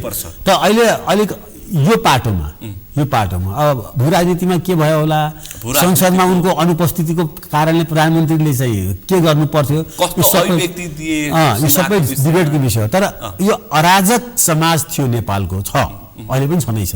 यसलाई अलिकति डरमा नराख्ने हो भने, डरमा के डर भनेको चाहिँ जस्तो अहिले चाहिँ मैले सुनेको प्रशासकहरू डराएका छन्। अख्तियार प्रमुखलाई थुन्दिए भन्ने कुरा आयो, निर्वाचन आयोगका आयुक्तलाई पनि तपाईँहरू काम छैन पछि आउनुहोस् भनेर पठाइदिए, जर्मनी राजदूतलाई पनि अलिकता साइडमा राख्न खोजे भन्ने कुरा नै आइरहेछ। यो प्रक्रियालाई कसरी बुझ्न सकिन्छ? ठिकै छ, यो ठिकै छ, चल्नुपर्छ। अहिले अलिकति प्रधानमन्त्रीसँग धेरै इजी एक्सेस भयो भने सबैको, त्यहाँ चाहिँ के छ भन्दाखेरि चाहिँ व्यावहारिक राजनीति सुरु हुन्छ, सुशासनको मान्छे छटपटिरहेछ। तपाईँ चाहिँ धेरै चाहिँ प्रधानमन्त्री सिंहदरबारमा कनेक्सन नभेटेर मान्छेहरू छटपटिरहेछन्। धेरै कनेक्सन भयो भने सबभन्दा बढी कनेक्सन बिचौलियाले गर्छ, हामी देखेको हो नि। त्यसै कारणले अगर डेलिभरी भइरहेको छ, अगर भ्रष्टाचार भएको छैन भने है, मैले त सफा कुरा गरिदिएको। आजको दिनसम्म सुन्नु परेको छैन नि, आजसम्म चाहिँ यो मन्त्रीले यो गर ऊ गर या चाहिँ प्राइम मिनिस्टर चाहिँ भ्रष्टाचारमा लिप्त भयो भने सुन्नु परेको छैन। अब त्यो भन्दा उनी सुन्न सुगन्ध छन्, म यो पनि भन्दिनँ। केही त्रुटिहरू भएकै छन् राजकाजमा होइन, खास गरी जियो पोलिटिक्समा। तर के छ भन्दाखेरि चाहिँ पहिला सुरु त यो भूगोललाई चाहिँ ठिकठाक पारे भन्न, अनि यो देशको politics is the real Jio politics भन्छ क्या। अनि भू राजनीति पनि सही ठाउँमा आउँछ। यहाँ चाहिँ तपाईँ हाम्रो चाहिँ अब एयरपोर्ट नचल्ने गरी बनाएको छ, 2टा एयरपोर्ट। हाम्रो पासपोर्टको हालत यो छ, ट्रान्सपरेन्सीले यो भन्छ। भइरहेको एउटा इन्टरनेसनल एयरपोर्टमा पनि चाहिँ युरोपदेखि आइरहेका जहाजहरू आउन बन्द भए होइन। तपाईँ पासपोर्ट छपाइमा पनि भ्रष्टाचार छ, पासपोर्टको चाहिँ त्यो बोकेर हिँड्दा पनि नेपालीहरूले अपमान बोध गर्नु पर्दछ। यी सबै कुराहरूलाई त यो व्यतिथिलाई त एड्रेस नगरिकन त चाहिँ तपाईँ चिटको बोकेर हिँड्नुपर्छ 3 वर्ष कस्तो मुलुकको नागरिक। त्यस कारणले हामीले हेर्नुहोस् चाहिँ अलिकति चाहिँ बिपी कोइरालाले पहिलोपल्ट बजेट निकाल्दा सुवर्ण शमशेर मार्फतबाट अब हामीले पटुवा कस्नुपर्छ भनेर भन्नुभएको थियो कि बिपीको बडो फेमस शब्द छ त्यो। हामीलाई चाहिँ केही कुराहरूमा चाहिँ आत्मनिर्भर बन्नै पर्छ, तर त्यसको लागि नेपाली जनताले केही काललाई पटुवा बाँध्नुपर्छ भन्ने चाहिँ अहिले पनि मलाई के लाग्छ भने 1-8 वर्ष चाहिँ हामीले चाहिँ हाम्रो दिमागलाई पनि धेरै नभुटौँ होइन, यो चाहिँ धेरै इलिट भएर पनि काम छैन होइन, म चाहिँ त्यो देख्दछु होइन, धेरै शङ्का धेरै धेरै कन्स्पिरेसी थ्योरी पनि सिर्जना नगरौँ त्रसित पारौँ मान्छेलाई। अनि गभर्मेन्ट अहिलेको यो सरकारलाई यसले सबै काम राम्रो गर्दैन यो पनि बुझौँ। संसारमा कसैले पनि गर्दैन, यसले केही त्रुटि गर्छ तर यसले फन्डामेन्टल कुराहरू गभर्नेन्समा केही न केही सुधार गर्दैछ, डिसिप्लिनमा ल्याउँदैछ। के डिसिप्लिनमा ल्याएको देखिन्छ नि, के अस्टिरिटी मेजर्सहरू अगाडि आएका छन्, तपाईँले केही भद्दा चाहिँ प्रस्तुतिहरू चाहिँ छैन, प्रधानमन्त्री चाहिँ आजको दिनसम्म उद्घाटन र खादामा छैन, त्यो त एउटा कस्तो कस्तो किसिमको भद्दा एउटा कल्चर, प्रचण्डहरू मुख छोप्पिने गरी माला होइन, मलाई लाज भइरहेछ, लगाउनु छोडे हो नि। अब हामीले नलगायो भन्दा सुन्दैन थिए। अब प्र्याक्टिसमै चाहिँ एउटा यस्तो प्रधानमन्त्री जो 35 वर्षको छ, ऊ चाहिँ नितान्त फरक लुकमा देखिन्छ, फरक व्यवहार गरिरहेको छ। यो पचाउन गाह्रो छ नि, यो पचाउन चाहिँ मेरो उमेर समूहलाई, मभन्दा माथिकोलाई या अलिकति चाहिँ 50-60 वर्ष 70 वर्ष भइसकेकोहरूले त उनीहरूले त जहिले पनि परम्परा परम्परा परम्परा परम्परा भन्छन् के, किनभने त्यो चाहिँ त्यो गर्दाखेरि हाम्रो चाहिँ शक्ति चाहिँ बाँचिन्छ के। परम्परा नभनिकन मलाई मेरो केटाकेटीले नहेर्लान्, यहाँ त चाहिँ केटाकेटीले बुढाबुढीलाई हेर्ने समाज हो यो होइन, आफ्नै घरलाई पनि अर्डरमा राख्ने यहाँ परम्परा निर्वाह गर्नु परेको छ। त्यो डर हामीले हाम्रो सन्तानलाई दिएका छौँ होइन। त त्यो भन्दाखेरि अब भन्नुहोस् न, अब चाहिँ अस्ति कता चाहिँ रामेश्वरजीले पनि भन्ने हुन्थ्यो हाम्रो आइक्यू एकदम कम छ अरे। आइक्यू कम भएको होइन, हामीले ओल्डर जेनेरेसनले यङ जेनेरेसनलाई आइक्यू बन्नै दिँदैन। यही चुनावमा हो भत्काइदिएको, यही चुनावमा हो भत्काइदिएको, यही चुनावमा हो हामी हाम्रो बाटो आफै बनाउँछौँ भनेर भत्काइदिएको होइन। अहिले महाधिवेशनमा सहभागीहरू पनि अधिकांश युवाहरू छन्, हो नि, अधिकांश। मैले अघि भने हेर्नुहोस्, युवाले अमेरिका युवाले बनाएको हो, आज अमेरिका या चाइना युवाले बनाएको हो। आज चाइनाको किन 10% ग्रोथ छैन, किनभने चाइनामा युवाहरू कम हुँदै गएर ओल्ड एजका मान्छेहरू, बसी बसी खाने मान्छेहरू अब धेरै भए। अहिले नेपाललाई चाहिँ डेमोग्राफिक डिभिडेन्ड्स छ, नेपालको ठुलो जनसङ्ख्या झन्डै 65-67% जनसङ्ख्या युवा छन् जो उत्पादनमा लाग्न सक्छन्, बसी बसी खाने होइनन् तिनीहरू होइन। त चाइना बनेको पनि या चाइनाको ग्रोथ चाहिँ जुन भएको छ, जसरी चाहिँ आज सुपर पावर भएको छ, त्यो युवाको डिमान्ड, युवाको कन्जम्सन, युवाको रिस्क लिन सक्ने क्यापेसिटी, युवाको इनोभेसन, युवाको इनलाइटमेन्ट त्यसैले भएको हो कि। त्यसले आज किन चाइना चाहिँ 10% ग्रोथ हुँदैन भन्दाखेरि चाहिँ अब त्यहाँ युवा कम हुँदै गए। जापान किन 1% 2%मा छ, अमेरिकाले किन माइग्रेन्ट्सहरूलाई धेरै लिन्छ भने माइग्रेन्ट्स युवाहरूलाई लिन्छ जसले त्यहाँ गएर उत्पादनमा सहयोग गर्छन्। त नेपालमा यो युवाहरूलाई जुन जसरी खेर फालिएको थियो नि, पहिलोपल्ट हेर्नुहोस् यो ऐतिहासिक मोड हो। चुनावको मार्फतबाट युवाहरूले हस्तक्षेप गरेका छन्, हामीलाई यहाँ काम गर्ने वातावरण तिमीहरूले दिएनौ, हामी हाम्रै चाहिँ युवा प्राइम मिनिस्टर खोज्छौँ र हामीलाई काम गर्ने वातावरण देऊ भनेर भनेको छ। अब हामी त्यसमा के छ भने अहिले त्यो एउटा जन्जाल छ नेपालमा। जन्जाल के छ भने नेपालको छ संविधान आफैमा खच्चर छ भन्छु म होइन। नेपालको ऐन कानुन नियमहरू सबै युवा विरोधी छ। उनीहरूलाई एउटा स्टार्टअप खोल्नु पर्यो भने 17-20 ठाउँमा जानुपर्छ, छँदै छैन के पनि। अब युवा उसले कागज त्यो स्टार्टअपको अफिसर फाल्दै हिँड्छ। अब उसलाई चाहिँ के छ भने एउटा क्लिकबाट उसलाई काम गर्नु परेको छ होइन। अब यहाँ चाहिँ के छ भने 10 वटा, म अस्ति के काममा कहाँ गएको थिएँ, त्यो त्यही विन्डोबाट हुनुपर्ने क्या काम पनि नभनौँ त्यो अफिसको, फेरि मैले नि झन्झट लगाइदिएलान् होइन। अहिले सम्झेँ पनि मैले त्यही ठाउँमा सिधै अहिले सबै मन्त्रालयमा सिधै फ्रीको राखिदिएको छ हटलाइन। तपाईँलाई कुनै पनि ठाउँमा कुनै समस्या पर्यो भनेदेखि सम्बन्धित मन्त्रालयमा हटलाइन होइन, त्यस्तो गर्नु नपरोस् मलाई। तर मैले के देखेँ भने म पनि अब अलिकति चाहिँ त्यति त बुझ्छु, त्यो एउटै विन्डोबाट हुने हो कि। मैले अहिले प्राइभेट ब्याङ्कमा गयो भने एउटै विन्डोमा म काम सकेर फर्किन्छु। अहिले पनि सरकारी कार्यालयमा जानुहोस्, 2 नम्बरमा जानुहोस्, त्यो फाटमा जानुहोस्, 4 नम्बरमा जानुहोस्, त्यो फाटमा मालपोत कार्यालयमा हेर्नु न अहिले पनि चलिरहेछ। अब अर्थमन्त्री के भन्छन् मालपोत कार्यालयमा, के अरे अब डिजिटलाइज गर्ने पेमेन्टहरू भन्छन्। राजस्वले चाहिँ डिजिटलाइज गरेको छैन, अस्ति क्यास तिर्नु पर्यो त्यहाँ। राजस्व विभागमा त्यो अवस्था छ। राजस्व विभागमा होइन, के अरे मालपोतमा कि राष्ट्रिय वाणिज्य ब्याङ्कको चाहिँ मात्रै लिने रे चेक कि अब त्यो भनौँ न ऊ क्युआर कोड, नभए अरू ब्याङ्क सरकारले मान्यता दिएको होइन। त्यहाँ तपाईँलाई कमर्सियल ब्याङ्कहरू के काम त त्यो 5% क्यास तिर्नुपर्छ नि अहिले लाभ कर, त्यो क्यास ल्याउनुहोस् भन्छ मालपोतमा। मतलब अर्थ मन्त्रालय र चाहिँ मालपोत विभागको बिचमा कोअर्डिनेसन नभएको हो कि? म त अब त्यो तपाईँ 5% भनेको 1 करोड 5 लाख रुपियाँ ब्याङ्कबाट गएर निकालेर कुदाकुद गरेर ल्याएर त्यहाँ क्यास तिर्नु पर्यो, त्यो गिनेर। मतलब त्यो जमानामा अहिले पनि चाहिँ क्लिक गर्दाखेरि उसले विश्व हेर्छ त्यो युवाले 1 मिनेटमा ट्रान्सफर हुने पैसा होइन। अनि अहिले पनि अनि 2 नम्बर जानुस्, 4 नम्बर जानुस्। मतलब यो सरकारले यो अझै पनि छ है, यो कुरा म भन्दैछु, अझै पनि छ, अझै प्रशस्तै छ होइन। मैले के भनेको भने होला सुधार पनि रातारात हुँदैन, राजनीतिक सुधार त रातारात होला होइन, रातारात रिपब्लिक पनि आउला, रातारात संघीयता पनि बन्ला, तर आर्थिक सुधार, प्रशासनिक सुधार, सामाजिक सुधार यी सबैले केही न केही टाइम लिन्छ। तर इन्ट्रेस्टिङ के छ भने सरकारकै कार्यालयमा सरकारको घोषणा छ, सरकारले अब डिजिटलाइज पेमेन्ट गर्ने भन्छ, तर सरकारी कार्यालयमा चाहिँ तपाईँ ब्याङ्क गएर क्यास लिएर आउनुहोस् भनेर भन्दा योभन्दा लज्जास्पद कुरा के होला ल भन्नुहोस् त? अनि त्यसलाई चाहिँ ठिक किन नपारेको अहिलेसम्म? अनि फेरि तपाईँले ब्याङ्किङ कारोबार गर्ने हो भने सरकारी ब्याङ्कबाटै गर्नुपर्छ भनेछ, राष्ट्रिय वाणिज्य ब्याङ्कबाट। त्यस्तो कुराहरूलाई चाहिँ के छ भन्दाखेरि जति सक्दो चाँडो चाहिँ अन्तिममा यो सुधार्नु पर्छ। बालेन शाहले टेक्निकल कुराहरूको विषयमा चाहिँ हामी प्राविधिक दक्षता तयार गरिरहेछौँ पनि भनेको सुन्दै थियौँ। त्यो पनि होला, त्यो पनि म मान्छु, समय लाग्छ पनि भनेर सुन्दै थिएँ। अन्तिममा छु रासोपाको यो पहिलो ऐतिहासिक महाधिवेशनमा पुराना राजनीतिक दलका शीर्ष नेताहरू केपी ओली, पुष्पकमल दाहाल प्रचण्ड, गगन थापाहरू लगायत नजाने कुरा सुन्दैछु। गलत हुन्छ, त्यसलाई कुनै हातले पनि राम्रो भन्नु छ, जान्नुपर्छ। किन देशको ठुलो पार्टी, ठुलो मात्रै होइन अहिले शासन गरिरहेको प्रतिशोध हो कि लाज हो? जे भए पनि नजानु भनेको त्यो युवा विरोधी हो।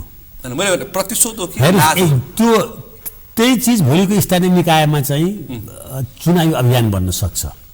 त्यो मलाई लाग्छ अरूले के गर्छ थाहा छैन, कङ्ग्रेसले त्यो गल्ती गर्दैन।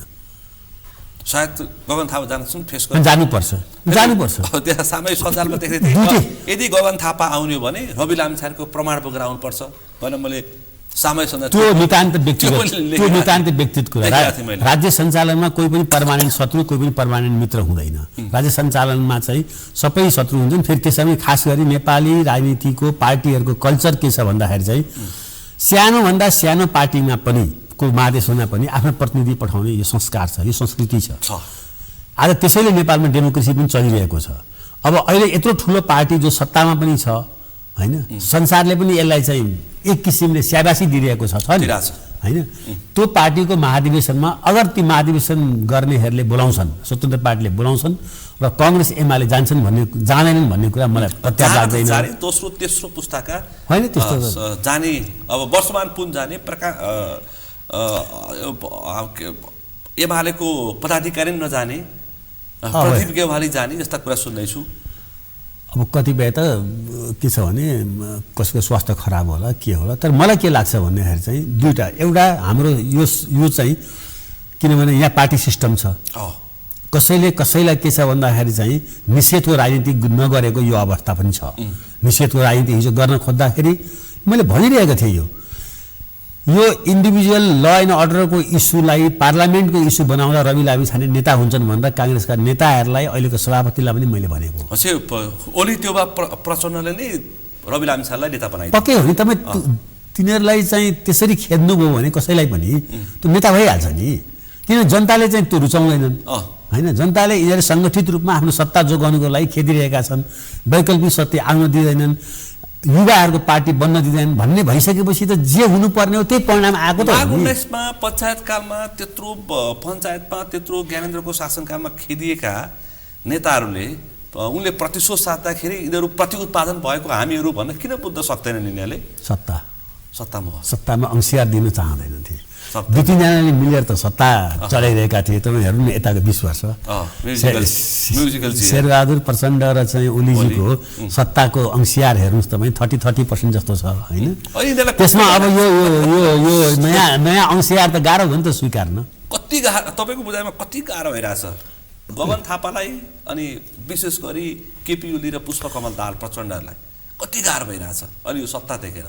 त्यो त पचाउन नसकिरहेको अवस्था हो नि, धेरै गाह्रो हुन्छ। मान्छेले ठट्टा गरेर संसदमा 2-4 पटक पुगेका थिए होइन। प्रचण्ड उनलाई चाहिँ अल्जाइमर भयो भन्न पनि मान्छे ठट्टा गरिरहेछन् त्यस्तो त नहोस् फेरि त्यो नहोस् तर मान्छे त्यसरी समय मुख्य कुरा के हो भन्दाखेरि चाहिँ हेर्नुहोस् यिनीहरूले एउटा नेपालमा एउटा मोडमा एउटा राम्रो अवसर पाए यो राष्ट्रिय स्वतन्त्र पार्टीले त्यसको पछाडि युवालाई तिरस्कार गर्नको परिणाम हो यो युवालाई खालि चाहिँ राजनीतिक स्पेस मात्रै नदिएको होइन आर्थिक स्पेस पनि दिएनन् देशभित्र सामाजिक पहिचान पनि दिएनन् र ती युवाहरू सबै सङ्गठित रूपमा एक भए हामी जात धर्म उमेर केही हेर्दैनौँ हामी हाम्रो पार्टी बनाउँछौँ भनेर बनाएको हो अब यो युवा अपेक्षा र आकाङ्क्षा र भरोसा र विश्वास टिकाउने जिम्मेवारी बालेनको र रविको हो। रविले पार्टी सरकार र संसदको धान्न सक्छन् दुईटा मिल्न पनि सक्छन् एक्लै हिँड्न खोज्दाखेरि सक्दैन त्यो त दुर्घटना निस्सन्देह छ